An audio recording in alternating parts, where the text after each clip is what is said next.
অহাকালি অতি বিশেষ দিন অহাকালি হৈছে মা বগলামুখী জয়ন্তী আৰু এই দিনটোত যদি কিছু কাম কৰিব পাৰে আপোনালোকৰ শত্ৰুৰ ওপৰত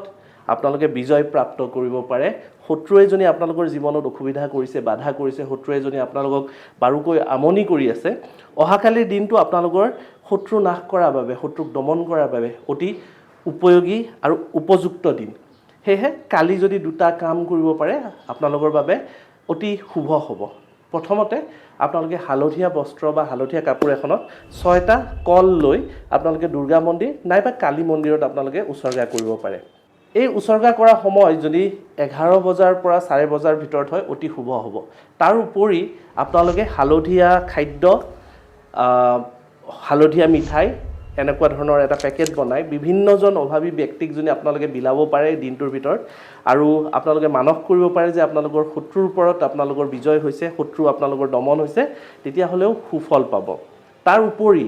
আপোনালোকে যদি হালধীৰ মালা এডাল লৈ আপোনালোকে 108টা জাপ কৰিব পাৰে ওম মা বগলামুখী নম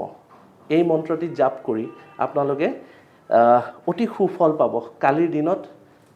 এই মন্ত্ৰ জাপ যদি কৰিব পাৰে একেবাৰে সহজ আৰু সৰল মন্ত্ৰ এই মন্ত্ৰটি জাপ যদি কৰিব পাৰে আপোনালোকৰ জীৱনত সুখ সমৃদ্ধি আৰু শত্ৰুৰ ওপৰত আপোনালোকৰ বিজয় হোৱা এক প্ৰকাৰ নিশ্চিত হ'ব হেহে কালিৰ দিনটো আপোনালোকে নিশ্চয় এইখিনি কাম কৰিব আৰু শত্ৰুৰ ওপৰত বিজয় হ'ব বুলি আশা কৰিলোঁ আৰু লগতে এই ভিডিঅ'টি শ্বেয়াৰ কৰিবলৈ নাপাহৰক যাতে আনেও সুবিধা পাওক আনৰো জীৱনত সুখ সমৃদ্ধি আৰু প্ৰগতি আহক শত্ৰুৰ ওপৰত বিজয় হওক ধন্যবাদ